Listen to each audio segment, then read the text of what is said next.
In case you missed it, a viral tweet read, "Durk's lawyers just submitted the sneakiest bond proposal I've ever seen. We're actually about to see him released before GTA 6. As the famous rap lawyer for workers named Mo would share this. In the Lil Durk case, his lawyer Drew Finling not giving up on the application for a bond. Now, they were denied last week by a magistrate judge. In federal court, you have a magistrate judge and a district judge. The district judge is on top of the magistrate judge. So if the magistrate judge denies you, you can ask the district judge to take a look at it.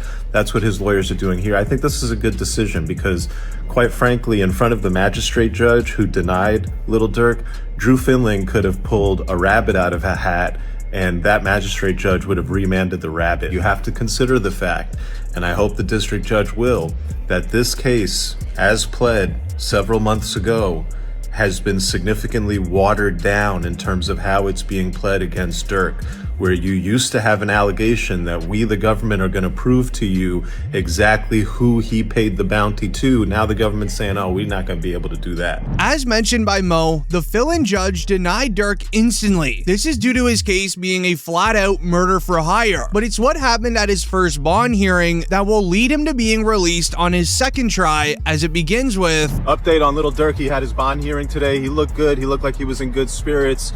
No crazy weight gain or anything like that. He looked good. The judge was on the same vibes she was on last time, which is that, wait, they're saying murder for hire. They're saying you put bounties up. They're saying you ordered. They're saying I'm saying that's going to be no bond. There's basically no argument you can make to this judge in a murder for hire case to get a bond. Is that the prosecution's case has taken two major hits.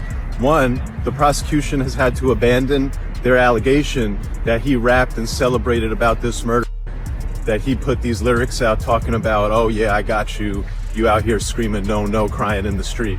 Prosecution had to back away from that allegation. It was proven false. They need that allegation. As what will have him released is the prosecutors tearing down their own evidence against him, telling the judge they're no longer going to use the lyric evidence against Lil Durk and go in a different direction. The other allegation they backed away from, which is huge, it shows the weakening of the case.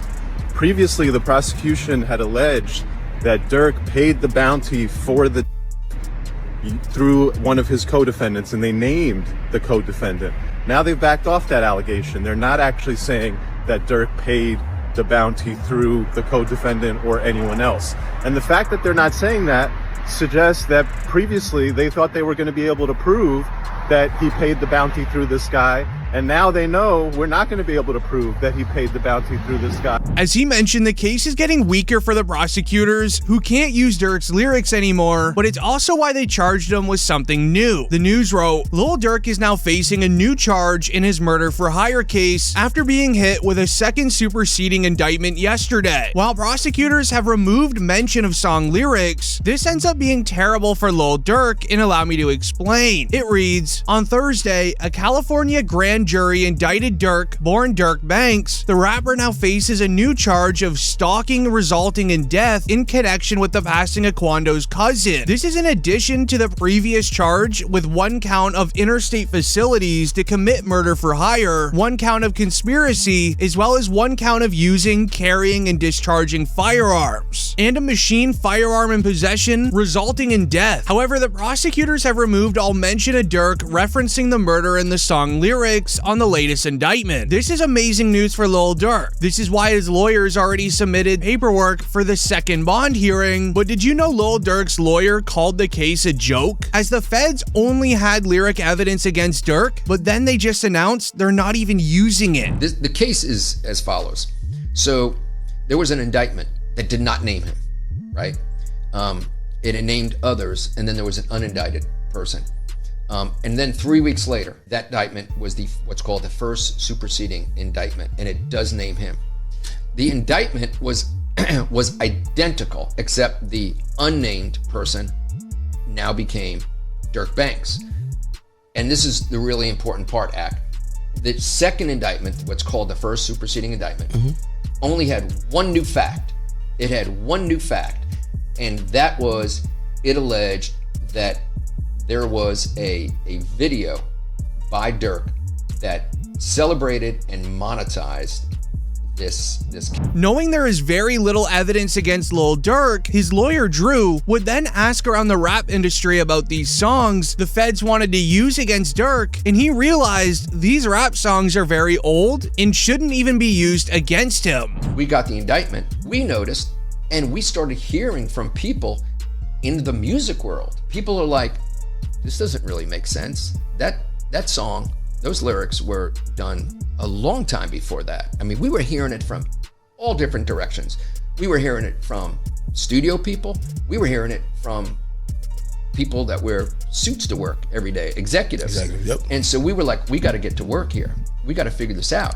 Due to all of this, Durk's lawyer would then flat out say they want to go the distance. But now with the new charges, this could be a terrible idea. This is why academics would then ask if Durk would entertain a plea deal. His lawyer says, absolutely not. We're going the entire way. Likelihood of a plea. I think a lot of people have seen like, this seems like it's a do or die thing. This is kind of like it's going to be like a 1 or 0 type of situation. You're either or you're not.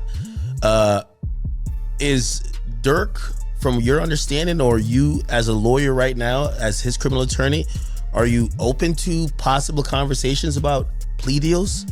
Are you thinking, no, we're going all the way? Would you entertain it, just entertain it, because that's your job to listen to it and maybe present it to Durk, or that's just off the table?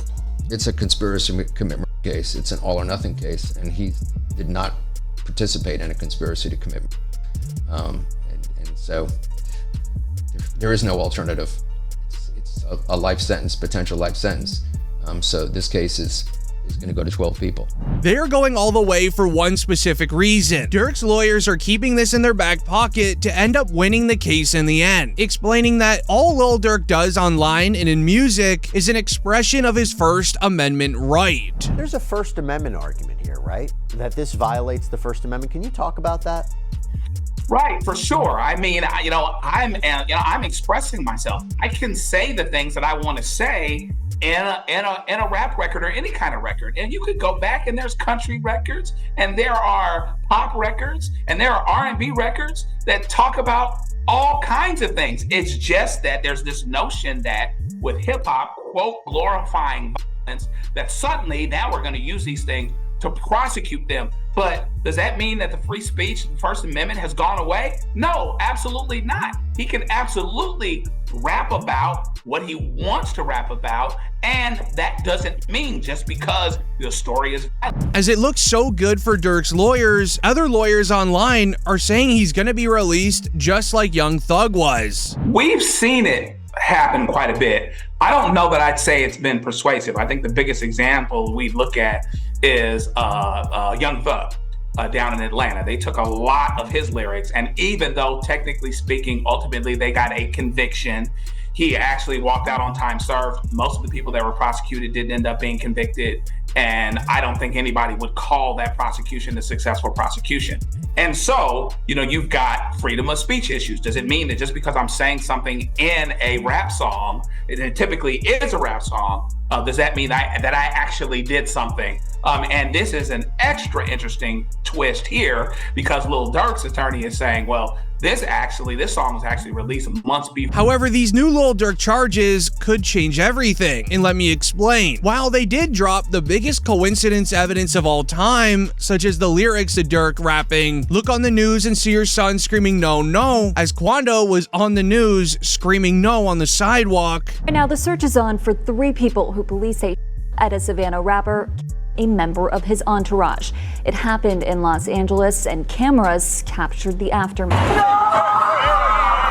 This man, a passenger in that car, frantic at the sight. It raises the question, how much evidence do they have against Durk if they're able to just drop other evidence? After investigating through the court files, it's a lot. One update many forgot about reads in quote, over 230 gigs of digital evidence, which includes audio and video recordings and surveillance footage, and 20,000 pages of reports are currently being processed for discovery, as this all came from an OTF snitch.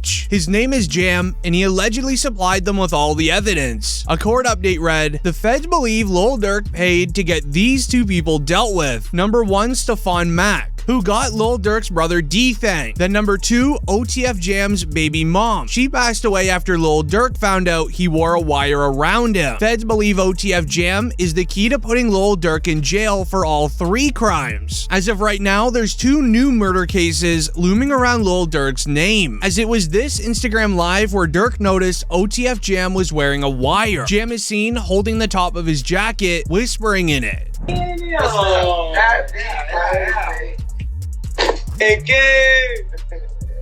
gonna lie, my whole brain changed. I ain't gonna lie, feeling like back in the day. Oh, my. Give me the check on your man. I heard you got his head. Yeah. I ain't gonna lie, man. Hey, when I was growing up, I never having a dare. Architect. Having a dare. As this connects to a Lil Durk interview that he did months before being arrested, where he knew that OTF Jam was acting weird. It was announced Lil Durk has been playing 3D chess the entire time. He knew OTF Jam was gonna cooperate. I see shit from a mile away. I don't think people realize that. I could have a conversation with you for 5 seconds and know your way is gonna cooperate. As Durk would later speak on this, saying he doesn't even allow his friends to know where he lives, and he gives no information to anyone anymore. You can tell just how sad he is knowing Jam snitched. Nobody is ever allowed to my house. It be our best friend never been to my house. For real? I promise. Your best friend? Promise. Like, it's people like that I just don't allow around my girl and my kids, cause it's like I'm just a different type. I'm not the. We're gonna have family night at Durk house tonight. It's the. You gotta watch. Everybody at Durk's crib. Yeah, we gotta. Everybody getting watched. We gotta watch everybody. Hey, you go too. They go too close to them kids. You know what to do. Like, that's how I play. Like, I don't play. In case you're unaware, OTF Jam is the same man Durk gave $50,000 to, but pay attention to the people in the background of this Instagram live. You know what's name, bro? Steady crying, huh? He's steady crying. Feed him. Feed him. Get in the milk, bro. Get in the milk so baby mama get the tripping, bro. See that? Feed for my baby. That's really how y'all hold y'all babies, ain't it? I gotta hold my money like this. It's too much. Crazy though. Motherfuckers sitting up there doing all this. Sneak this and internet games and all this. Up some money, do something. Like, we winning, bro. I can do whatever it is I want to do, I can do it. Just buy what I want, do what I want. Y'all can't do that, bro. Goof, bro got out what? You know that how many you did it all? How many years I did it now? Yeah, that's your last bit. 12? 12. That boy popped out 12 years. Yeah. So much money. We really was just getting in order to just figure out the lanes, man, boy. This was the first indication that OTF Jam was snitching. Those same men in the background of the entire IG live are the same men that were jewelry shopping with King Von. Solitary stone. We just looked at him, man. Let's go over there. What up, bro? Boss, you good? My boy. Let's go. They got real in here, man, because he just stepped in. The money man just stepped in. Now, all of those men that were jewelry shopping with Vaughn and in the Instagram live are all currently behind bars awaiting trial alongside Lil Durk. Not only that, but they're pinning another murder case against Durk, showing this Instagram story where Durk writes, "For D-Thang, aha." This was posted 30 minutes after Stefan Mack passed away, alongside this Instagram story where Lil Durk is laughing the following day.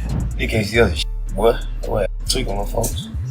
Hey, somebody always said, it's laugh a con.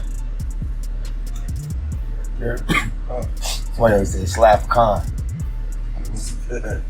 But then with the help of DJ Academics' stream, the feds were able to pick up even more evidence where it's pretty much laid out that Durk says all of the crimes that OTF commits as his album names and song names. It gave the police everything they needed to originally arrest Lil Durk. 2020 Von, 2021 his brother dies. 2022, the niggas who his brother, they get clapped. The two Von, at least a cousin of theirs get clapped. 2023, he drops an album, I'm almost healed. You ever think about that, Chad? It's like poetic. 2020, Vaughn dies. 2021, his brother dies. 2022, get back for both those situations. 2023, I'm almost healed. Crazy, huh?